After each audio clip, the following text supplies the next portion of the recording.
Everyone, today we will study about secondary storage devices यानी द्वितीयक संग्रहण उपकरण क्या होते हैं। इसके अंदर देखिए, एक होता है मैग्नेटिक स्टोरेज और एक होते हैं ऑप्टिकल स्टोरेज।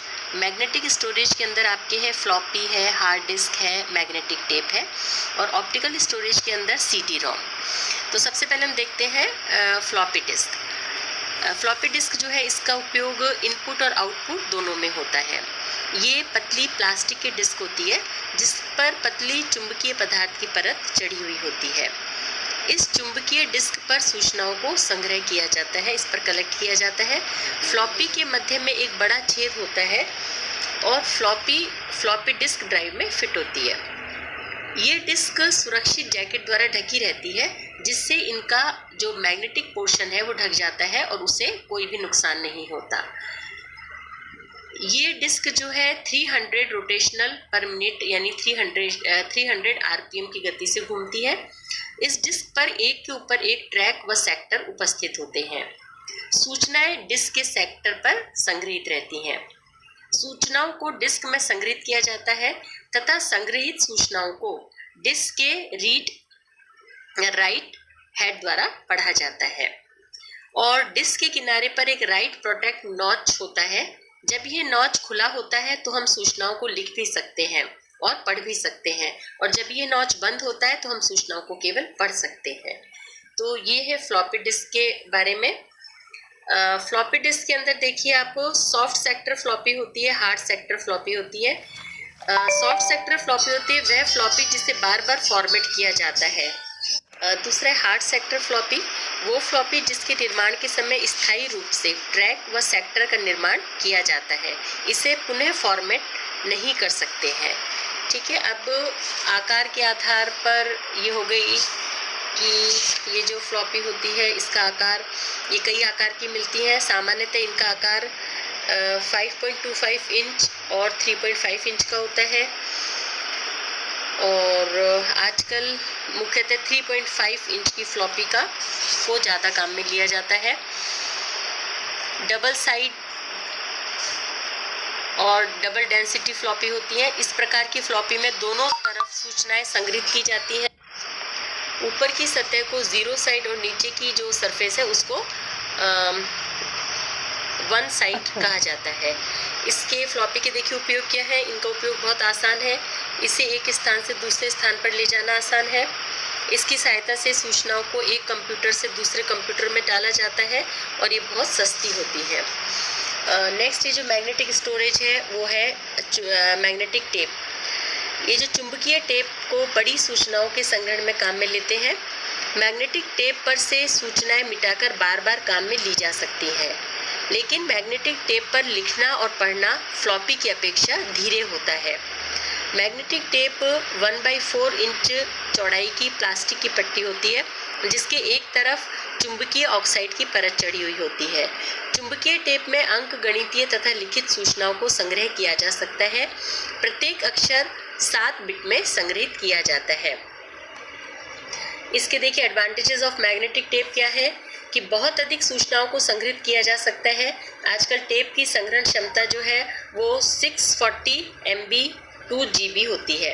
ये सस्ते होते हैं, इन्हें एक स्थान से दूसरे स्थान पर ले जा सकता है और भविष्य के लिए सूचनाओं को संग्रहित रखा जा सकता है। लेकिन इसके डिसएडवांटेजेस क्या हैं कि इनकी जो स्पीड है वो बहुत धीमी होती है। थर्ड है आपके हार्ड डिस्क। हार्ड डिस्क क्या है? इसका उपयोग बहुतायत में सूचनाओं को संग्रहित करने में किया जाता है। वर्तमान कंप्यूटर सिस्टम में डाटा संग्रह करने की क्षमता 20.2 GB यानी गीगाबाइट तक की होती है। एक हार्ड डिस्क में स्तंभ होता है जिसमें बहुत अधिक संख्या में धातु की डिस्कें एक छड़ पर लगी रहती हैं। इन्हें प्लेटर कहते हैं। प्रत्येक प्लेटर चुंबकीय पदार्थ की परत से ढकी रहती है और प्रत्येक प्लेटर का अलग से रीड राइट हेड होता है। उपयुक्त संपूर्ण इकाई एक चैम्बर में सील होती है, जिससे वहां तक धूल नहीं जा सकती है। हार्ड डिस्क पर सूचनाओं को संग्रह करने के लिए सिलेंडर विधि का उपयोग किया जाता है। इसमें रीड राइट की भुजाएं एक साथ बाहर अथवा अंदर घूमती है। यदि 2 प्लेटर हो तथा प्रत्येक प्लेटर डिस्क पर 10 ट्रैक हो तो प्रत्येक ट्रैक पर एक सिलेंडर बना लेता है, अर्थात इस उपरोक्त उदाहरण में 10 सिलेंडर बन जाएंगे। ठीक है, इसके एडवांटेजेस क्या है कि ये आकार में छोटी होती है, लेकिन अधिक डाटा, छोटे होने के बावजूद भी अधिक डाटा संग्रह किया जाता है। डाटा संग्रह करना सस्ता पड़ता है, आसानी से एक स्थान से दूसरे स्थान पर ले जा सकते हैं। फ्लॉपी की अपेक्षा अभिगमन तीव्र है, लेकिन हानि इसकी क्या है, यदि डिस्क टूट जाती है तो सारा संग्रहित डाटा उसी समय नष्ट हो जाता है। उसके बाद में ऑप्टिकल स्टोरेज लेते हैं, जिसके अंदर है सीडी रोम। सीडी रोम क्या है, एक प्रकाशीय रोम है जिसमें लिखी हुई सूचनाओं को केवल पढ़ा जा सकता है। इसकी संग्रहण क्षमता बहुत होती है, लगभग 650 MB इसकी क्षमता होती है। इसके डाटा ट्रांसफर दर जो है वो दूसरी संग्रहण इकाइयों की अपेक्षा बहुत तेजी से होती है। सीडी रोम में संग्रहित सूचनाओं को पढ़ने के लिए लेजर रेस टेक्निक का उपयोग किया जाता है। जब laser rays CD ROM disk की सतह पर टकराती है तो अलग अलग कोणों से लेजर किरणें परिवर्तित होती हैं, और ये परिवर्तित किरणें सीडी रोम ड्राइव में लगे हुए लेंसों द्वारा ग्रहण कर ली जाती हैं। यदि किसी बिंदु से परिवर्तित प्रकाश की किरण प्राप्त होती है तो इसका अर्थ है कि वहां 1 बिट संग्रहित है, अन्यथा वहां पर 0 बिट संग्रहित है। इसका आजकल उपयोग वीडियो डिस्क और ऑडियो डिस्क के रूप में बहुत होता है। फिल्मों में बहुत सारे गानों को सीडी रोम में संग्रहित किया जा सकता है और स्क्रीन पर सुना और देखा जा सकता है। सीडी रोम के एडवांटेजेस क्या है कि संघनित मात्रा में डाटा संग्रहित किया जा सकता है, अत्यधिक तीव्र गति से डाटा का आदान प्रदान किया जा सकता है, और एक स्थान से दूसरे स्थान पर ले जाना आसान है। और डिसएडवांटेजेस क्या है कि सीडी रोम पर खरोंच लगने से वो बेकार हो जाता है और इसको संभालना जो है वो कठिन होता है। इसके बाद में हम लेते हैं नेक्स्ट टॉपिक है लैंग्वेजेस ऑफ कंप्यूटर। कंप्यूटर जो की भाषाएं कौन कौन सी है, देखिए इसके अंदर मेन जो है कंप्यूटर जो है उसके अंदर 2 लो लेवल लैंग्वेज है और हाई लेवल लैंग्वेज है। लो लेवल लैंग्वेज में क्या है, मशीन लैंग्वेज है और असेंबली लैंग्वेज है, और हाई लेवल लैंग्वेज के अंदर फोर्ट्रान, पास्कल और सी लैंग्वेज है। ठीक है, अब किसी भी भाषा का उपयोग करने के लिए उसकी व्याकरण का ज्ञान होना आवश्यक होता है, और व्याकरण में उस भाषा से संबंधित नियमों के उपयोग को बताया जाता है। कंप्यूटर भाषाएं मुख्यतः निम्न 4 कार्यों को करने में सक्षम होती हैं। इनपुट, पहला है इनपुट और आउटपुट सूचनाओं का आदान प्रदान करना।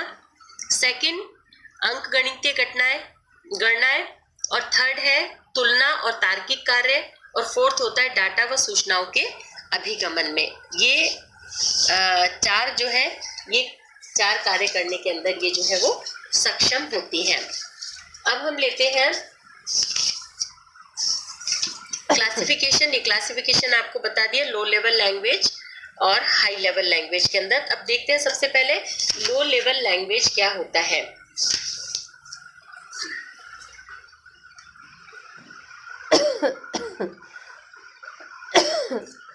Low level language means that the language is merely for communication with hardware. It needs good knowledge of hardware also. These are mainly of 2 types, machine language or assembly language. Machine language, it is a fundamental computer language. Computer can understand this language. In other language, detailed coding is required for the programming. Computer hardware can directly follow the commands. It is a binary language. It is made by long string of 0 and 1. देखते merits of machine language. Computer can work a high speed by the use of this language. CPU can understand this language directly without translation. It can instruct almost every part of the computer. Demerits of machine language. First is machine dependent. Machine code prepared for the help of machine cannot be used in other type of machine. The circuit design of one machine is different from one another. This language directly helps to generate electrical signals. Different programming is required for different machines. Second,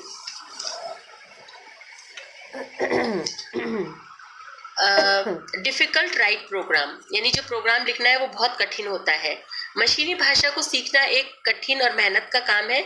मशीनी code में programme लिखने से पूर्व computer के आंतरिक परिपथ और कार्यप्रणाली का ज्ञान होना आवश्यक होता है। थर्ड इसकी डीमेरिट क्या है कि difficult to find errors. Fourth is modification of the machine code is difficult. Fifth, good knowledge of computer hardware is essential. Next, large memory space required. Next हम लेते हैं असेंबली लैंग्वेज। असेंबली लैंग्वेज देखिए क्या है। Assembly language are developed to remove the difficulties in machine language. Number and English alphabets are used in assembly language. Example, a set of code 1010110110111101 is used to write subtraction where SUB can be written in assembly language. Simple code like ADD, MUL, MOVE, SYA are used in assembly languages. It become easy to write program in assembly language, but computer understand machine language. Therefore, assembler program are also prepared for communication with computer. इसके merits देखते हैं। Merits of assembly language: easy to understand and use, saving of time and efforts, easy to detect errors, efficiency increase, address is not needed.